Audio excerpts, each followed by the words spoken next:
Portland's International Marine Terminal has become a key gateway for goods coming and going from Maine. When we talk about international trade, it's not just the giant cargo container ships. It's an operation like this that has grown at a really swift clip. U.S. Transportation Secretary Pete Buttigieg touring the port today to highlight a $14 million investment from the federal bipartisan infrastructure law that will help modernize operations with a new cold storage facility coming online next year. It's going to increase the capacity by just over 400 containers of additional new containers that we can store here on site. That's going to help overall increase the throughput here at the terminal. It's that growth Secretary Buttigieg says will help cut costs for the things we buy every day and help fight inflation.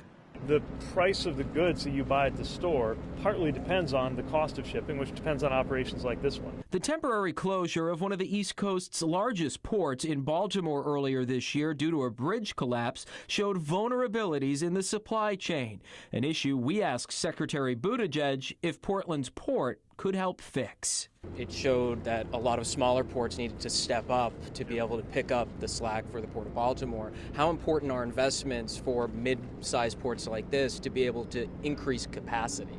Well, this is part of what we have in mind when we talk about resilience, having a strong network that can deal with the occasional shock to the system. We don't know what the next curveball will be for America's supply chains, but we know that it's coming.